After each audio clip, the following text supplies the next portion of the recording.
ਸਤਿ ਸ਼੍ਰੀ ਅਕਾਲ ਦੋਸਤੋ, ਤੁਸੀਂ ਦੇਖ ਰਹੇ ਹੋ ਆਪਣਾ ਸਾਂਝਾ ਪੰਜਾਬ ਟੀਵੀ। ਅਸੀਂ ਅੱਜ ਹਾਜ਼ਰ ਹੋਏ ਹਾਂ ਕੌਂਤਰੀ ਲੈਬ ਪ੍ਰੋਗਰਾਮ ਲੈ ਕੇ, ਜਿਸ ਵਿੱਚ ਅੱਜ ਦੀਆਂ ਖਾਸ ਖਬਰਾਂ ਤੇ ਆਪਾਂ ਚਰਚਾ ਕਰਾਂਗੇ ਜਗਸੀਰ ਸਿੰਘ ਸੰਧੂ ਨਾਲ। ਸਾਡੇ ਨਾਲ ਹਾਜ਼ਰ ਹੋਏ ਨੇ ਸੀਨੀਅਰ ਪੱਤਰਕਾਰ ਜਗਸੀਰ ਸਿੰਘ ਸੰਧੂ। ਸਭ ਤੋਂ ਪਹਿਲਾਂ ਕਰਦੇ ਹਾਂ ਉਹਨਾਂ ਦਾ ਸਵਾਗਤ। ਸਤਿ ਸ਼੍ਰੀ ਅਕਾਲ ਸੰਧੂ ਸਾਹਿਬ। ਸਤਿ ਸ਼੍ਰੀ ਅਕਾਲ ਜੀ। ਸੁਣਿਆ ਵੀ ਬਿਹਾਰ ਚੋਣਾਂ ਦਾ ਨਤੀਜਾ ਆ ਗਿਆ, ਕਹਿੰਦੇ ਉੱਥੇ ਭਾਜਪਾ ਨੇ ਬਾਜੀ ਮਾਰ ਲਈ ਹੈ। ਚੋਣ ਸਰਵੇਖਣ ਤਾਂ ਕੁਝ ਹੋਰ ਆ ਰਹੇ ਸੀ ਤੇ ਹੁਣ ਨਤੀਜੇ ਕੁਝ ਹੋਰ ਹੀ ਆ ਗਏ। ਇਹੋ ਜਿਹਾ ਕਿਹੜਾ ਜਾਦੂ ਕਰਤਾ ਭਾਜਪਾ ਨੇ? ਬਿਲਕੁਲ ਸੰਦੀਪ, ਬੜਾ ਇੱਕ ਤਰ੍ਹਾਂ ਦੇ ਨਾਲ ਲੋਕਾਂ ਨੂੰ ਚੰਬਾ ਵੀ ਹੋਇਆ, ਕਿਉਂਕਿ ਜਿਹੜੇ ਚੋਣ ਸਰਵੇਖਣ ਆ ਰਿਹਾ ਸੀਗਾ ਉੱਥੇ ਬੜਾ ਵੱਡੀ ਪੱਧਰ 'ਤੇ ਕਿਹਾ ਜਾ ਰਿਹਾ ਸੀਗਾ ਵੀ ਲਾਲੂ ਦਾ ਮੁੰਡਾ ਜਿਹੜਾ ਤੇਜਸਵੀ ਯਾਦਵ, ਉਹਦੀ ਜਿੱਤ ਹੋਊਗੀ। ਜ਼ਿਆਦਾਤਰ ਅਸੀਂ ਟੀ ਵੀ 'ਤੇ ਜਿਹੜਾ ਇਹੀ ਕੁਛ ਦੇਖਦੇ ਸੀ, ਜਦੋਂ ਕਿਤੇ ਗੱਲਬਾਤ ਹੁੰਦੀ ਸੀ, ਲੋਕ ਲਾਲਟੈਨ ਉਹਨਾਂ ਦਾ ਚੋਣ ਨਿਸ਼ਾਨ ਸੀ, ਉਹੀ ਕਰ ਰਹੇ ਸੀਗੇ।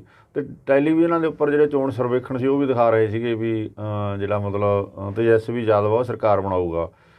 ਅਤੇ ਪਰ ਬਿਹਾਰ ਦੇ ਵਿੱਚ ਜਦੋਂ ਇਲੈਕਸ਼ਨ ਹੋਈ ਹੈ, ਬੜਾ ਮੁਕਾਬਲਾ ਬੜਾ ਗਹਿਗੱਚ ਹੋਇਆ। ਮਤਲਬ ਫਾਈਟ ਬੜੀ ਤਕੜੀ ਫਾਈਟ ਆ ਜਿਹੜੀ ਦਿੱਤੀ ਹੈਗੀ ਮਤਲਬ ਤੇਜਸਵੀ ਯਾਦਵ ਨੇ।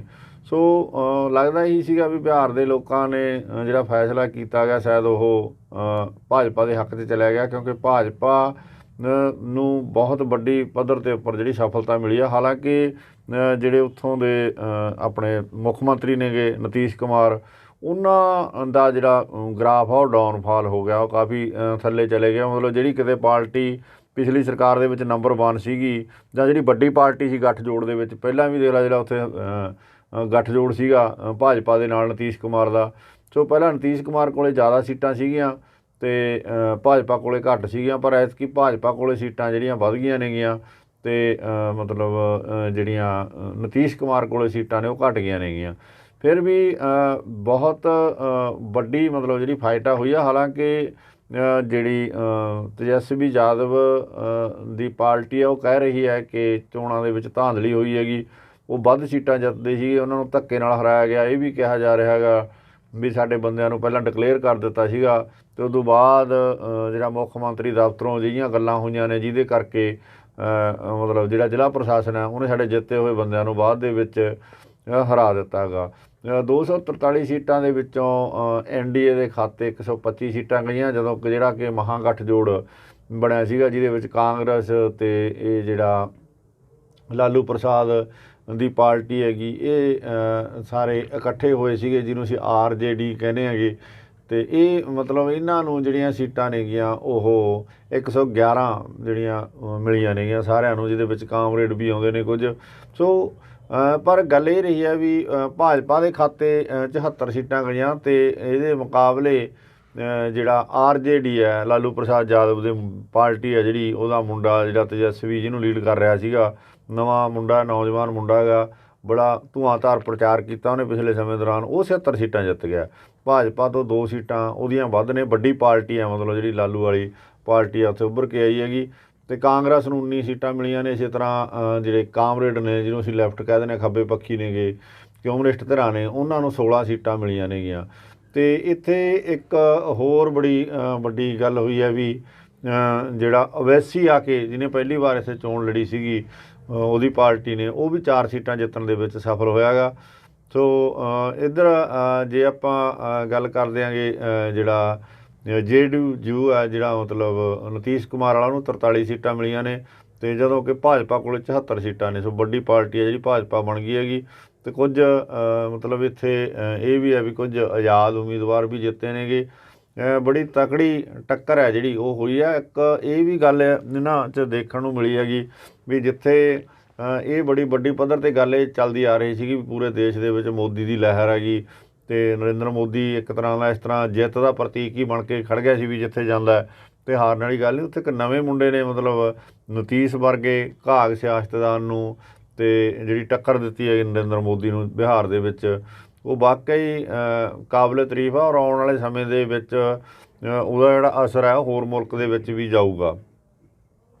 ਅਤੇ ਜੇ ਆਪਾਂ ਗੱਲ ਕਰਦੇ ਹਾਂ ਵੀ ਜਿਹੜਾ ਵੋਟ ਦਾ ਉੱਥੇ ਸ਼ੇਅਰ ਹੈ ਵੀ ਕਿਸ ਤਰ੍ਹਾਂ ਪਈਆਂ ਨੇਗੀਆਂ, ਤਾਂ 23.1 ਵੋਟ ਹੈ ਜਿਹੜੀ ਉਹ RJD ਦੇ ਖਾਤੇ ਗਈ ਹੈਗੀ। ਕਾਂਗਰਸ ਨੂੰ ਮਤਲਬ 9.5%, 9.48 ਪੁਆਇੰਟ ਹੈ, 9 ਇਹ 9.5 ਪੁਆਇੰਟ ਆਪਾਂ ਕਹਿ ਸਕਦੇ ਹਾਂ ਵੋਟ ਆ ਜਿਹੜੀ ਉਹ ਕਾਂਗਰਸ ਨੂੰ ਪਈ ਆ। ਤੇ 1.5% ਵੋਟ ਉੱਥੇ ਜਿਹੜੇ ਖੱਬੇ ਪੱਖੀ ਪਾਰਟੀਆਂ ਨੇ ਉਹ ਲੈ ਗਈਆਂ ਨੇ। ਤੇ ਜੇ NDA ਦੀ ਗੱਲ ਕਰੀਏ ਤਾਂ NDA ਨੂੰ ਉੱਥੇ ਮਤਲਬ ਆਪਾਂ ਕਹਿ ਸਕਦੇ ਹਾਂਗੇ 19.5% ਵੋਟਾਂ ਜਿਹੜੀਆਂ ਮਿਲੀਆਂ ਨੇਗੀਆਂ। ਤੇ ਇਸੇ ਤਰ੍ਹਾਂ ਹੀ ਜਿਹੜਾ ਦੂਸਰਾ JDU ਹੈ ਤੇ ਉਹ ਲੈ ਗਿਆ ਉੱਥੇ 15.38 ਪੁਆਇੰਟ ਜਿਹੜੀਆਂ ਵੋਟਾਂ ਉਹਨੂੰ ਮਿਲੀਆਂ ਨੇਗੀਆਂ। ਸੋ ਇਹਨਾਂ ਵੋਟਾਂ ਦੇ ਉੱਪਰ ਨਾ ਬੜੇ ਮਤਲਬ ਬਾਕੀ ਵੀ ਦੇਸ਼ ਦੇ ਵਿੱਚੋਂ ਰਾਜਨੀਤਿਕ ਆਗੂ ਨੇ ਬੜੀ ਤਰ੍ਹਾਂ ਦੀਆਂ ਉਹਦੇ ਉੱਪਰ ਟਿੱਪਣੀਆਂ ਆਈਆਂ ਨੇਗੀਆਂ, ਖਾਸ ਕਰਕੇ ਜਿਹੜੀਆਂ ਵਿਚਾਰਨਯੋਗ ਨੇਗੀਆਂ। ਹਾਲਾਂਕਿ ਭਾਜਪਾ ਵੱਡਾ ਜਸ਼ਨ ਮਨਾ ਰਹੀ ਹੈ ਇਸ ਜਿੱਤ ਦਾ। ਦਿੱਲੀ ਦੇ ਵਿੱਚ ਇਸ ਵੇਲੇ ਬੜਾ ਚੱਲ ਰਿਹਾ ਉਹਨਾਂ ਦਾ ਜਿਹੜਾ ਸਮਾਗਮ ਹੈਗਾ, ਜਸ਼ਨ ਮਨਾਏ ਜਾ ਰਹੇ ਨੇਗੇ। ਹੋਰ ਵੀ ਮਤਲਬ ਦੇਸ਼ ਦੇ ਵਿੱਚ ਇਸ ਤਰ੍ਹਾਂ ਦਾ ਮਾਹੌਲ ਹੈ ਜਿਹੜਾ ਭਾਜਪਾ, ਚਾਹੇ ਉਹ ਬਾਕੀ ਸੂਬਿਆਂ ਦੇ ਵਿੱਚ ਵੀ ਭਾਜਪਾ ਦੇ ਆਗੂਆਂ ਨੇ ਇਸ ਜਿੱਤ ਦੇ ਉੱਪਰ ਬੜੀ ਖੁਸ਼ੀ ਮਨਾਈ ਹੈਗੀ। ਤੇ ਪਰ ਇਹਦੇ ਉੱਪਰ ਨਾ ਜੇ ਆਪਾਂ ਗੱਲ ਕਰਦੇ ਹਾਂ ਤਾਂ ਰਾਸ਼ਟਰਵਾਦੀ ਕਾਂਗਰਸ ਪਾਰਟੀ ਦੇ ਪ੍ਰਧਾਨ ਸ਼ਰਦ ਯਾਦਵ ਦਾ ਇੱਕ ਟਿੱਪਣੀ ਆਈ ਹੈ ਜਿਹੜੀ ਕਿ ਬੜੀ ਵਿਚਾਰਨਯੋਗ ਹੈ। ਉਹਨੇ ਕਿਹਾ ਵੀ ਜਿਹੜੇ ਬਿਹਾਰ ਦੇ ਚੋਣ ਨਤੀਜੇ ਆ ਨਾ ਸਿਰਫ ਇਹ ਬਿਹਾਰ ਦੇ ਭਵਿੱਖ ਦੀ ਤਬਦੀਲੀ ਦਾ ਰਾਹ ਮਤਲਬ ਇਹਦੇ ਵਿੱਚੋਂ ਦਿਸ ਰਿਹਾ ਹੈਗਾ। ਤੇ ਉਹਨਾਂ ਨੇ ਇਹ ਵੀ ਕਿਹਾ ਵੀ ਇਹ ਇੱਕ ਪਾਸੇ ਨਰਿੰਦਰ ਮੋਦੀ ਤੇ ਕਈ ਸਾਲਾਂ ਤੋਂ ਜਿਹੜੇ ਮੁੱਖ ਮੰਤਰੀ ਬਿਹਾਰ ਦੇ ਚੱਲੇ ਆ ਰਹੇ ਨੇਗੇ ਨਿਤੀਸ਼ ਕੁਮਾਰ, ਤੇ ਦੂਸਰੇ ਪਾਸੇ ਇੱਕ ਤੇਜਸਵੀ ਯਾਦਵ ਵਰਗਾ ਇੱਕ ਅਣਭੋਲ ਚਿਹਰਾ। ਸੋ ਇਹ ਜਿਸ ਤਰ੍ਹਾਂ ਹਾਰ ਜਿੱਤ ਇੱਕ ਵੱਖਰੀ ਗੱਲ ਆ, ਪਰ ਜਿਸ ਤਰ੍ਹਾਂ ਤੇਜਸਵੀ ਯਾਦਵ ਨੇ ਚੋਣ ਲੜੀ ਹੈਗੀ ਉਹ ਦੇਸ਼ ਦੇ ਨੌਜਵਾਨਾਂ ਦੇ ਲਈ ਇੱਕ ਤਰ੍ਹਾਂ ਦੇ ਨਾਲ ਇੱਕ ਨਵਾਂ ਰਾਹ ਖੋਲ੍ਹਦੀ ਹੈ, ਤਬਦੀਲੀ ਦਾ ਰਾਹ ਖੋਲ੍ਹਦੀ ਹੈ। ਸੋ ਇਹ ਚੋਣਾਂ ਦੇ ਵਿੱਚ ਹਾਰ ਜਿੱਤ ਇੱਕ ਵੱਖਰੀ ਗੱਲ ਹੈ ਵੀ ਚਾਹੇ ਸਰਕਾਰ ਦੁਬਾਰੇ ਬਣਾਉਣ ਦੇ ਵਿੱਚ ਕਾਮਯਾਬ ਹੀ ਹੋ ਗਈ ਹੈ ਜਿਹੜੀ ਭਾਜਪਾ ਗਈ NDA ਆ। ਤੇ ਪਰ ਇੱਕ ਗੱਲ ਇਹਦੇ ਵਿੱਚ ਸਾਫ਼ ਸਾਹਮਣੇ ਆਉਂਦੀ ਹੈ ਵੀ ਜੇ ਨੌਜਵਾਨ ਵਰਗ ਉੱਠ ਖੜ੍ਹਾ ਹੁੰਦਾ ਨਾ ਤੇ ਉਹ ਬਹੁਤ ਵੱਡੀ ਤਬਦੀਲੀ ਲਿਆ ਸਕਦਾ ਗਾ। ਇੱਕ ਸੰਧੂ ਸਾਹਿਬ ਅੱਜ ਗੱਲ ਨਵੀਂ ਹੋਰ ਦੇਖਣ ਨੂੰ ਮਿਲੀ ਆ ਵੀ ਗਦਾਰ ਨਹੀਂ ਵਫਾਦਾਰ ਮੁੱਖ ਮੰਤਰੀ ਚਾਹੀਦਾ ਪੰਜਾਬ ਨੂੰ। ਇਹ ਮੈਂ ਨਹੀਂ ਕਹਿੰਦਾ, ਇਹ ਭਗਵੰਤ ਮਾਨ ਕਹਿ ਰਿਹਾ ਹੈ। ਇਹ ਸਾਰਾ ਉਸਦਾ ਕਿੱਧਰ ਨੂੰ ਜਾ ਰਿਹਾ ਹੈ? ਹਾਂ ਬਿਲਕੁਲ ਜੀ, ਭਗਵੰਤ ਮਾਨ ਦਾ ਜੇ ਬਿਆਨ ਬੜੀ ਚਰਚਾ ਦੇ ਵਿੱਚ ਹੈ ਜਿਹੜਾ ਉਹਨਾਂ ਨੇ ਕਿਹਾ ਹੈ ਵੀ ਸਾਨੂੰ ਕੋਈ ਡਰਾਮੇਬਾਜ਼ ਜਾਂ ਗਦਾਰ ਮੁੱਖ ਮੰਤਰੀ ਨਹੀਂ ਚਾਹੀਦਾ, ਸਗੋਂ ਪੰਜਾਬ ਦੇ ਇੱਕ ਵਫਾਦਾਰ ਮੁੱਖ ਮੰਤਰੀ ਦੀ ਜ਼ਰੂਰਤ ਹੈਗੀ।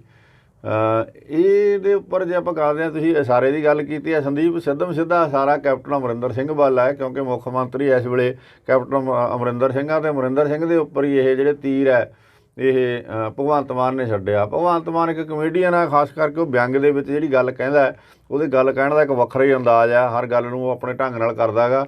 ਸੋ ਇੱਥੇ ਵੀ ਉਹਨੇ ਜਿਹੜੀ ਇਹ ਗੱਲ ਕੀਤੀ ਹੈਗੀ ਤਾਂ ਇਹਦੇ ਵਿੱਚ ਉਹਨੇ ਕਿਹਾ ਵੀ ਜਦੋਂ ਕੇਂਦਰ ਸਰਕਾਰ ਤੇ ਕਿਸਾਨਾਂ ਦੇ ਵਿੱਚ ਜਿਹੜੀ ਕਸ਼ਮਕਸ਼ ਚੱਲ ਰਹੀ ਹੈ, ਜੱਦੋ-ਜਹਿਦ ਹੋ ਰਹੀ ਹੈਗੀ, ਉਹਨੂੰ ਇੱਕ ਤਰ੍ਹਾਂ ਦੇ ਨਾਲ ਤਮਾਸ਼ਬੀਨ ਬਣ ਕੇ ਦੇਖ ਰਿਹਾ ਹੈ ਪੰਜਾਬ ਦੇ ਮੁੱਖ ਮੰਤਰੀ, ਪੰਜਾਬ ਦੀ ਸਰਕਾਰ ਹੈਗੀ।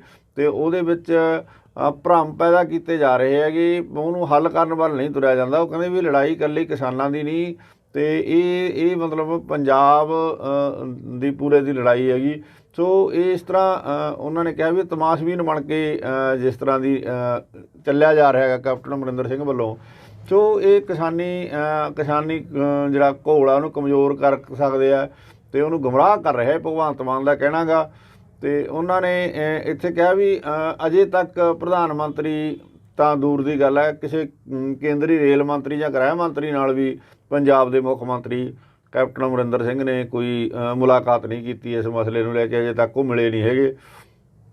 ਸੋ ਇਹਨਾਂ ਗੱਲਾਂ ਨੂੰ ਲੈ ਕੇ ਹੀ ਮਤਲਬ ਕਿਹਾ ਜਾਂਦਾ। ਉਹ ਕਹਿੰਦੇ ਕੈਪਟਨ ਦੇ ਉੱਪਰ ਦੋਸ਼ ਲਾਉਂਦੇ ਹੋਏ ਭਗਵੰਤ ਮਾਨ ਇੱਥੋਂ ਤੱਕ ਕਹਿ ਜਾਂਦਾ ਹੈ ਕਿ ਕਾਲੇ ਜਿਹੜੇ ਬਿੱਲ ਨੇ ਸੰਸਦ ਦੇ ਵਿੱਚ ਪਾਸ ਹੋਣ ਤੋਂ ਪਹਿਲਾਂ ਕੈਪਟਨ ਅਮਰਿੰਦਰ ਸਿੰਘ ਸਰਬ ਪਾਰਟੀ ਜਿਹੜੀ ਇੱਕ ਮੀਟਿੰਗ ਬੁਲਾਉਂਦੇ ਸੀਗੇ ਜਿਹਦੇ ਵਿੱਚ ਕਿਸਾਨ ਦੁਨੀਆ ਦੇ ਵਫਦ ਨੂੰ ਲੈ ਕੇ ਪ੍ਰਧਾਨ ਮੰਤਰੀ ਕੋਲੇ ਜਾਣ ਦੀਆਂ ਵੱਡੀਆਂ ਗੱਲਾਂ ਵੀ ਕੀਤੀਆਂ ਸੀਗੀਆਂ। ਤੇ ਪਰ ਉਸ ਤੋਂ ਬਾਅਦ ਮਤਲਬ ਉਸ ਤਰ੍ਹਾਂ ਦੀ ਜਿਹੜੀ ਪਹਿਲ ਹੈਗੀ ਉਹ ਕੋਈ ਮਤਲਬ ਮੁੱਖ ਮੰਤਰੀ ਵੱਲੋਂ ਨਹੀਂ ਕੀਤੀ ਗਈ ਹੈਗੀ। ਸੋ ਇਸੇ ਦੇ ਜਿਹੜਾ ਖਮਿਆਜਾ ਉਹ ਪੰਜਾਬ ਨੂੰ ਭੁਗਤਣਾ ਪੈ ਰਿਹਾ ਹੈਗਾ। ਤੇ ਉਹਨਾਂ ਨੇ ਇੱਕ ਹੋਰ ਜਿਹੜਾ ਬੜਾ ਗੰਭੀਰ ਦੋਸ਼ ਲਾਇਆ ਉਹ ਇਹ ਹੈ ਵੀ ਕੈਪਟਨ ਅਮਰਿੰਦਰ ਸਿੰਘ ਜਾਂ ਉਹਦੀ ਸਰਕਾਰ ਦੇ ਵਿੱਚ ਜਾਂ ਉਹਦੇ ਮੰਤਰੀਆਂ ਦੇ ਵਿੱਚ ਬਹੁਤ ਸਾਰੀਆਂ ਊਣਤਾਈਆਂ ਨੇ, ਬਹੁਤ ਸਾਰੀਆਂ, ਜਿਹਦੇ ਕਾਰਨ ਮਤਲਬ ਕਮਜ਼ੋਰੀਆਂ ਨੇਗੀਆਂ, ਜਿਹਤੋਂ ਡਰਦੇ ਆ, ਸੈਂਟਰ ਸਰਕਾਰ ਨਾਲ ਸਿੱਧਾ ਪੰਗਾ ਨਹੀਂ ਲੈ ਰਹੇ। ਸੋ ਇਸ ਤਰ੍ਹਾਂ ਦੀਆਂ ਜਿਹੜੀਆਂ ਗੱਲਾਂ ਇਹ ਵੀ ਸਾਹਮਣੇ ਆ ਰਹੀਆਂ ਨੇਗੀਆਂ, ਜਿਹੜੀਆਂ ਮਤਲਬ ਭਗਵੰਤ ਮਾਨ ਸਾਹਮਣੇ ਲਿਆ ਰਿਹਾ ਇਹਨਾਂ ਗੱਲਾਂ ਨੂੰ, ਵੀ ਇਹ ਕਮਜ਼ੋਰੀਆਂ ਜਿਹੜੀਆਂ ਇਹਨਾਂ ਦੀਆਂ ਹੈ ਨਾ, ਇਹੀ ਇਸੇ ਕਾਰਨ ਹੀ ਮਤਲਬ ਪੰਜਾਬ ਦੀ ਜਿਹੜੀ ਸਰਕਾਰ ਹੈ, ਕੈਪਟਨ ਸਰਕਾਰ ਹੈ, ਉਹ ਕਠਪੁਤਲੀ ਬਣੀ ਪਈ ਹੈਗੀ। ਸੋ ਇਹ ਕਹਿਣਾ ਭਗਵੰਤ ਮਾਨ ਦਾ। ਸੋ ਬਾਕੀ ਭਗਵੰਤ ਮਾਨ ਗੱਲਾਂ ਭਗਵੰਤ ਮਾਨ ਵੀ ਬਹੁਤ ਵੱਡੀਆਂ ਵੱਡੀਆਂ ਕਰਦੇ ਨੇਗੇ, ਪਰ ਅਸਰ ਉਹਨਾਂ ਦੀਆਂ ਗੱਲਾਂ ਦਾ ਕਿੰਨਾ ਕੁ ਹੁੰਦਾ ਇਹ ਵੀ ਸਾਡੇ ਸਾਹਮਣੇ ਪਿਛਲੇ ਦਿਨਾਂ ਤੁਹਾਡੇ ਯਾਦ ਹੋਊ ਵੀ ਕਹਿੰਦੇ ਸੀ ਸਾਰੀਆਂ ਗ੍ਰਾਮ ਪੰਚਾਇਤਾਂ ਮਤੇ ਪਾਉਣ, ਉਹ ਮਤਿਆਂ ਦਾ ਕੀ ਬਣਿਆ ਪਤਾ ਨਹੀਂ ਲੱਗਾ, ਕਿੱਥੇ ਪਏ ਨੇ ਉਹ ਮਤੇ, ਜ਼ਰੂਰ ਪਵਾ ਲਏ ਆ, ਪਰ ਉਹਨਾਂ ਮਤਿਆਂ ਦਾ ਕੀ ਕਰਨਾ ਉਹਦੇ ਬਾਰੇ ਸ਼ਾਇਦ ਭਗਵੰਤ ਮਾਨ ਸਾਹਿਬ ਵੀ ਨਹੀਂ ਦੱਸ ਸਕੇ ਹੈਗੇ। ਇੱਕ ਸੰਧੂ ਸਾਹਿਬ ਸੁਣਿਆ ਵੀ ਆਮ ਆਦਮੀ ਪਾਰਟੀ ਨੇ ਮਿੱਟੀ ਦੀ ਸਹੁੰ ਖਾ ਲਈ ਹੈ, ਕਹਿੰਦੇ 2020 ਦੇ ਵਿੱਚ ਪੰਜਾਬ 'ਚ ਆਮ ਆਦਮੀ ਪਾਰਟੀ ਦੀ ਸਰਕਾਰ ਬਣਾਉਣੀ ਆ, ਇਸ ਤੇ ਤੁਹਾਡੇ ਕੀ ਵਿਚਾਰ ਨੇ? ਬਿਲਕੁਲ ਜੀ, ਸਹੁੰਆਂ ਬਹੁਤ ਖਾਂਦੇ ਨੇਗੇ। ਸਹੁੰਆਂ ਪਹਿਲਾਂ ਕੈਪਟਨ ਸਾਹਿਬ ਨੇ ਗੁਟਕਾ ਸਾਹਿਬ ਦੀ ਸਹੁੰ ਖਾਧੀ, ਉਹਨਾਂ ਨੇ ਤਾਂ ਸਰਕਾਰ ਬਣਾ ਲਈ ਵੈਸੇ ਗੁਟਕਾ ਸਾਹਿਬ ਦੀ ਸਹੁੰ ਖਾ ਕੇ। ਹੁਣ ਮੈਨੂੰ ਲੱਗਦਾ ਵੀ ਕੈਪਟਨ ਉਹ ਤੋਂ ਬਾਅਦ ਫਿਰ ਆਪਣੇ ਭਗਵੰਤ ਮਾਨ ਜੀ ਨੇ ਵੀ ਫਿਰ ਆਪਣੀ ਮਾਤਾ ਦੀ ਸਹੁੰ ਖਾ ਲਈ ਇੱਥੇ ਬਰਨਾਲੇ, ਕਹਿੰਦਾ ਵੀ ਮੈਂ ਸ਼ਰਾਬ ਛੱਡਤੀ ਜੀ, ਹੁਣ ਮੇਰੀ ਮਾਤਾ ਦੀ ਸਹੁੰ ਆ ਰੈਲੀ ਕਰਕੇ। ਅਤੇ ਹੁਣ ਇਹਨਾਂ ਨੂੰ ਸ਼ਾਇਦ ਲੱਗਿਆ ਹੋਣਾ ਵੀ ਜੇ ਕੈਪਟਨ ਅਮਰਿੰਦਰ ਸਿੰਘ ਗੁਟਕਾ ਸਾਹਿਬ ਦੀ ਸਹੁੰ ਖਾ ਕੇ ਸਰਕਾਰ ਬਣਾ ਸਕਦਾ ਤਾਂ ਆਪਾਂ ਵੀ ਇਸ ਤਰ੍ਹਾਂ ਹੀ ਕਰੀਏ। ਸੋ ਇਹਨਾਂ ਨੇ ਜਿਹੜੇ ਨਵੇਂ ਆਪਦੇ ਅਹੁਦੇਦਾਰ ਚੁਣੇ ਨੇ, ਜਿਹਦੇ ਵਿੱਚ ਆਪਾਂ ਕਹਿ ਸਕਦੇ ਹਾਂਗੇ ਵਿਧਾਨ ਸਭਾ ਦੀ 88 ਵਿਧਾਨ ਸਭਾ ਹਲਕਿਆਂ ਦੇ ਇੰਚਾਰਜ ਲਾਏ ਨੇ, ਅਤੇ 329 ਦੇ ਕਰੀਬ ਬਲਾਕਾਂ ਦੇ ਪ੍ਰਧਾਨ ਆਮ ਆਦਮੀ ਪਾਰਟੀ ਨੇ ਲਾਏ ਨੇ। ਉਹਨਾਂ ਸਾਰੇ ਜਿਹੜੇ ਨਵੇਂ ਅਹੁਦੇ ਦਿੱਤੇ ਆ ਜਿਨ੍ਹਾਂ ਨੂੰ, ਉਹਨਾਂ ਨੂੰ ਬੁਲਾਇਆ ਸੀ, ਉਹਨਾਂ ਨੂੰ ਸਹੁੰ ਚੁਕਾਈ ਗਈ ਸੀ ਪਿਛਲੇ ਦਿਨੀ, ਅਤੇ ਉਹਦੇ ਵਿੱਚ ਇਹਨਾਂ ਨੇ ਉੱਥੇ ਸਹੁੰ ਚੁਕਾਉਣ ਸਮੇਂ ਪੰਜਾਬ ਦੀ ਮਿੱਟੀ ਚੁਕਾ ਕੇ ਸਹੁੰ ਖਵਾਈ ਹੈਗੀ ਉਹਨਾਂ ਨੂੰ। ਹਾਲਾਂਕਿ ਯਾਦ ਕਰਾ ਦਈਏ ਸਾਡੇ ਦਰਸ਼ਕਾਂ ਦੇ ਵੀ ਇੱਕ ਵਾਰ ਇਸੇ ਤਰ੍ਹਾਂ ਮਿੱਟੀ ਚੁੱਕ ਕੇ, ਪੰਜਾਬ ਦੀ ਮਿੱਟੀ ਨੂੰ ਚੁੱਕ ਕੇ ਮਨਪ੍ਰੀਤ ਸਿੰਘ ਬਾਦਲ ਅਤੇ ਭਗਵੰਤ ਮਾਨ ਨੇ ਸਹੁੰ ਵੀ ਕੇਰਾਂ ਪਹਿਲਾਂ ਵੀ ਸਹੁੰ ਖਾਧੀ ਸੀਗੀ ਹੁਸੈਨੀਵਾਲਾ ਦੇ ਵਿੱਚ, ਭਗਤ ਸਿੰਘ ਦੇ ਯਾਦਗਾਰ 'ਤੇ ਜਾ ਕੇ, ਸ਼ਾਇਦ ਖਟਕਲ ਕਲਾਂ ਪਿੰਡ ਦੇ ਵਿੱਚ, ਉਹਨਾਂ ਦੇ ਪਿੰਡ ਦੇ ਵਿੱਚ ਇੱਕ ਜਿਹੜਾ ਵੱਡਾ ਇਕੱਠ ਰੱਖਿਆ ਸੀਗਾ ਭਗਤ ਸਿੰਘ ਦੀ ਯਾਦ ਦੇ ਵਿੱਚ। ਉੱਥੇ ਮਨਪ੍ਰੀਤ ਸਿੰਘ ਬਾਦਲ, ਅਤੇ ਉਦੋਂ ਪੀਪੀ ਹੁੰਦੀ ਸੀਗੀ, ਨਵੀਂ ਪਾਰਟੀ ਬਣਾਈ ਸੀ ਮਨਪ੍ਰੀਤ ਸਿੰਘ ਬਾਦਲ ਨੇ,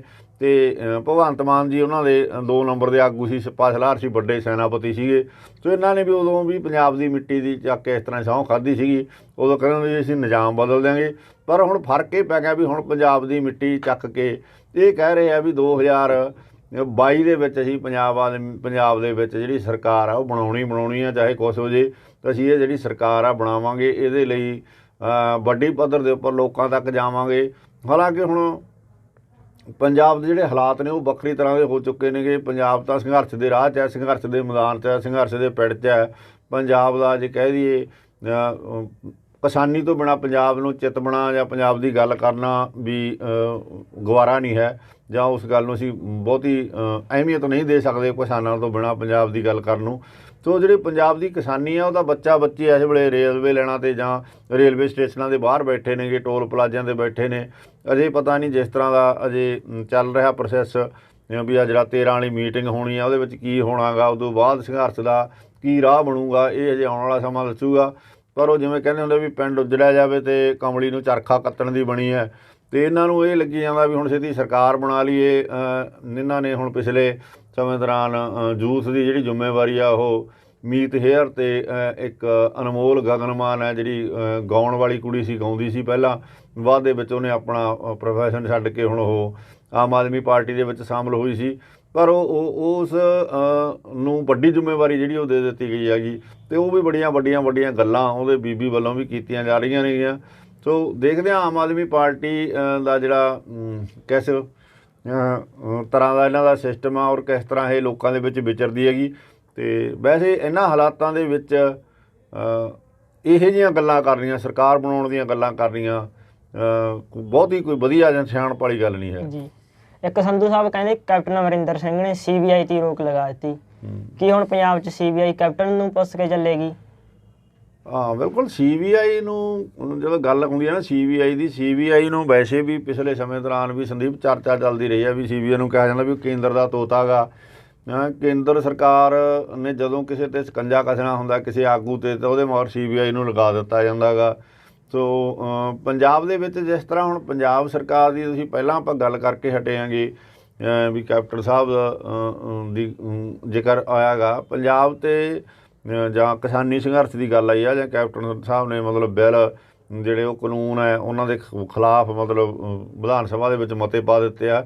ਸੋ ਉਸ ਤੋਂ ਬਾਅਦ ਲੱਗਦਾ ਵੀ ਪੰਜਾਬ ਸਰਕਾਰ ਤੇ ਕੇਂਦਰ ਸਰਕਾਰ ਦੇ ਵਿੱਚ ਇੱਕ ਟਕਰਾਅ ਬਣਿਆ ਹੋਇਆ ਗਾ ਅਤੇ ਇਸ ਟਕਰਾਅ ਦੇ ਵਿੱਚ ਹੀ ਲੱਗਦਾ ਵੀ ਇਸ ਤਰ੍ਹਾਂ ਹੁਣ ਸ਼ਾਇਦ ਕੈਪਟਨ ਅਮਰਿੰਦਰ ਸਿੰਘ ਨੂੰ ਵੀ ਇਹ ਖਤਰਾ ਹੋਣਾ ਗਾ, ਕਿਉਂਕਿ ਜਦੋਂ ਇਸ ਤਰ੍ਹਾਂ ਦੇ ਟਕਰਾਅ ਪੈਦਾ ਹੋ ਜਾਂਦੇ ਆ ਕੇਂਦਰ ਨਾਲ ਕਿਸੇ ਸੂਬੇ ਦੀ ਸਰਕਾਰ ਦੇ, ਤਾਂ CBI ਦੀ ਜਿਹੜੀ ਵਰਤੋਂ ਆਗੀ ਵਰਤੋਂ ਨਹੀਂ ਆਪਾਂ ਕਹਿ ਸਕਦੇ, ਇਹਨੂੰ ਦੁਰਵਰਤੋਂ ਕੀਤੀ ਜਾ ਸਕਦੀ ਹੈਗੀ।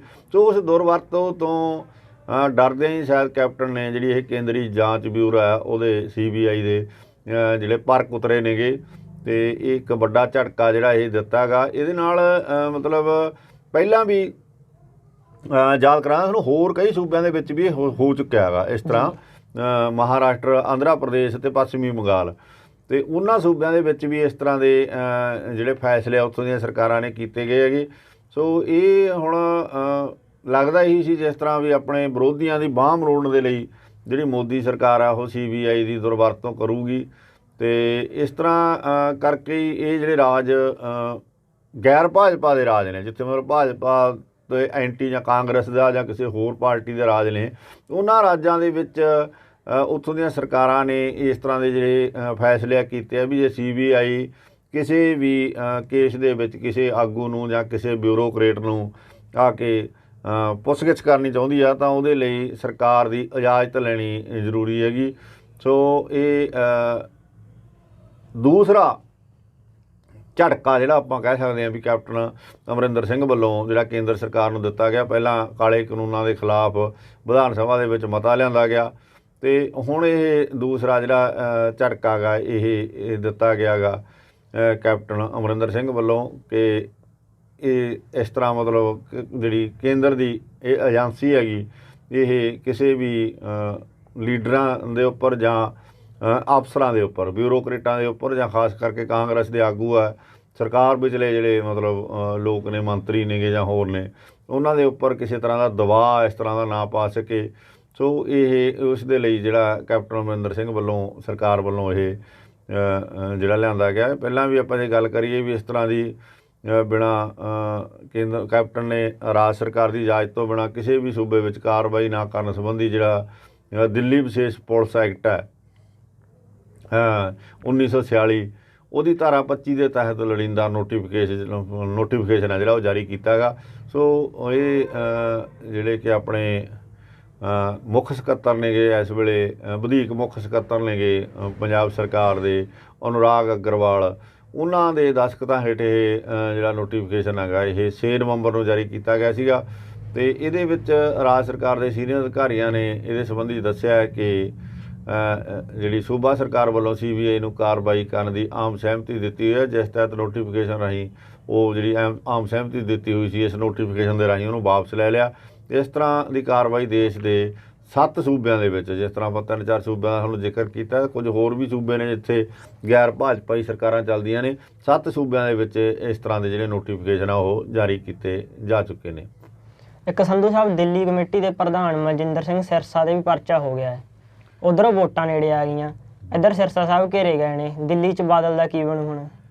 ਬਿਲਕੁਲ ਇਹ ਬੜੀ ਇੱਕ ਸਮੱਸਿਆ ਪੈਦਾ ਹੋ ਗਈ ਆ। ਬਾਦਲ ਦਲ ਨੂੰ ਵੋਟਾਂ ਸਿਰ 'ਤੇ ਨੇਗੀਆਂ, ਦੂਸਰੇ ਪਾਸੇ ਬਾਦਲ ਦਲ ਤੋਂ ਬਾਗੀ ਹੋਇਆ ਢੀਂਡਸਾ ਪਰਿਵਾਰ ਹੈ ਉਹ ਦਿੱਲੀ ਦੇ ਵਿੱਚ ਬਾਦਲ ਕੇ ਸਾਰੇ ਵਿਰੋਧੀਆਂ ਨੂੰ ਇਕੱਠੇ ਕਰਕੇ ਇੱਕ ਜਗ੍ਹਾ ਬੈਠਾ, ਅਤੇ ਉੱਧਰੋਂ ਮਨਜਿੰਦਰ ਸਿੰਘ ਸਿਰਸਾ ਜਿਹੜੇ ਕਿ ਦਿੱਲੀ ਕਮੇਟੀ ਦੇ ਪ੍ਰਧਾਨ ਨੇ ਬਾਦਲ ਅਕਾਲੀ ਦਲ ਵੱਲੋਂ, ਉਹ ਬੁਰੀ ਤਰ੍ਹਾਂ ਘਿਰ ਗਿਆ। ਅਤੇ ਮਾਮਲਾ ਵੀ ਇਹ ਇਹੋ ਜਿਹਾ ਜਿਹੜਾ ਕਿ ਫਰਜ਼ੀ ਬਿੱਲ ਬਣਾ ਕੇ ਉਹਦਾ ਭੁਗਤਾਨ ਜਿਹੜਾ ਕੀਤਾ ਗਿਆ ਗਾ, ਇਹਦੇ 'ਤੇ FIR ਦਰਜ ਹੋਈ ਹੈਗੀ। ਇਹ ਦਿੱਲੀ ਸਿੱਖ ਗੁਰਦੁਆਰਾ ਮੈਨੇਜਮੈਂਟ ਕਮੇਟੀ ਵੱਲੋਂ ਫਰਜ਼ੀ ਬਿੱਲ ਬਣਾ ਕੇ ਭੁਗਤਾਨ ਦੇ ਮਾਮਲੇ 'ਤੇ ਅਦਾਲਤ ਦੇ ਆਦੇਸ਼ਾਂ ਦੇ ਉੱਪਰ ਇਹ ਜਿਹੜਾ ਪਰਚਾ ਹੈਗਾ ਇਹ ਦਰਜ ਹੋਇਆ ਗਾ।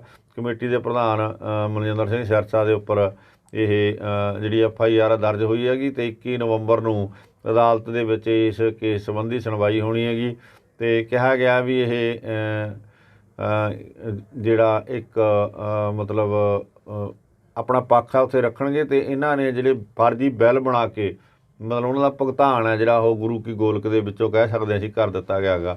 ਸੋ ਸ਼੍ਰੋਮਣੀ ਗੁਰਦੁਆਰਾ ਪ੍ਰਬੰਧਕ ਕਮੇਟੀ ਦੀ ਗੱਲ ਕਰੀਏ ਜਾਂ ਦਿੱਲੀ ਕਮੇਟੀ ਦੀ ਗੱਲ ਕਰੀਏ ਸੋ ਅਜਿਹੇ ਬਹੁਤ ਸਾਰੇ ਵਿਵਾਦ ਨੇ ਜਿਹੜੇ ਲਗਾਤਾਰ ਇਹਨਾਂ ਕਮੇਟੀਆਂ ਨੂੰ ਘੇਰਿਆ ਹੋਇਆ ਹੈਗਾ। ਹਾਲਾਂਕਿ ਜਦੋਂ ਇਹਨਾਂ ਕਮੇਟੀਆਂ ਦਾ ਆਪਾਂ ਜ਼ਿਕਰ ਕਰਦੇ ਹਾਂ ਨਾ, ਉਦੋਂ ਬਹੁਤ ਸਾਰੇ ਲੋਕ ਇਹ ਤਰਕ ਦਿੰਦੇ ਆ ਵੀ ਇਹ ਜੀ ਬਦਨਾਮ ਕਰਦੇ ਹੋ ਤੁਸੀਂ, ਸ਼੍ਰੋਮਣੀ ਗੁਰਦੁਆਰਾ ਪ੍ਰਬੰਧਕ ਕਮੇਟੀ ਨੂੰ ਬਦਨਾਮ ਕਰਦੇ ਆ, ਮੀਡੀਆ ਬਦਨਾਮ ਕਰ ਰਿਹਾ ਹੈਗਾ, ਕੁਝ ਲੋਕ ਬਦਨਾਮ ਕਰ ਰਹੇ ਨੇਗੇ, ਦਿੱਲੀ ਕਮੇਟੀ ਨੂੰ ਬਦਨਾਮ ਕਰ ਰਹੇ ਨੇ। ਪਰ ਬਦਨਾਮ ਕਰਨ ਵਾਲਾ ਗੱਲ ਉਹ ਹੁੰਦੀ ਹੈ ਜਿਹੜਾ ਕੋਈ ਤੱਥ ਰਹਿਤ ਗੱਲ ਦੇ ਉੱਪਰ ਕੋਈ ਐਵੇਂ ਗੱਲ ਬਣਾ ਕੇ ਸਗੂਫਾ ਛੱਡਦੀ, ਉਹਨੂੰ ਆਪਾਂ ਕਹਿੰਦੇ ਹਾਂ ਬਦਨਾਮੀ ਕੀਤੀ ਜਾਂਦੀ ਹੈ। ਜਦੋਂ ਅਦਾਲਤਾਂ ਵੱਲੋਂ ਹੁਕਮ ਕੀਤੇ ਜਾ ਰਹੇ ਨੇ ਬਕਾਇਦਾ, ਮਤਲਬ ਜਿਹੜਾ ਪਰਚੇ ਦਰਜ ਹੋ ਰਹੇ ਨੇ ਉਹ ਵੀ ਪ੍ਰਧਾਨ ਦੇ ਉੱਪਰ, ਸੋ ਇੱਥੇ ਆ ਕੇ ਹੁਣ ਇਹ ਵੱਡਾ ਮਸਲਾ ਇਹ ਉਲਝ ਕੇ ਖੜ੍ਹ ਗਿਆ ਹੈ ਵੀ ਸੁਖਬੀਰ ਸਿੰਘ ਬਾਦਲ ਦੇ ਲਈ ਬੜੀ ਵੱਡੀ ਸਮੱਸਿਆ ਪੈਦਾ ਹੋਈ ਵੀ ਹੈਗੀ। ਹੁਣ ਇੰਨੇ ਦਿਨਾਂ ਦੇ ਉੱਪਰ ਉਹਦਾ ਦਾ ਪਰਚਾ ਦਰਜ ਹੋਇਆ ਪ੍ਰਧਾਨ ਦਾ, ਅਜੇ ਤੱਕ ਉਹ ਪ੍ਰਧਾਨ ਬਣਿਆ ਹੋਇਆ ਹੈਗਾ, ਉਹਨੂੰ ਹਟਾਇਆ ਕਿਉਂ ਨਹੀਂ ਗਾ?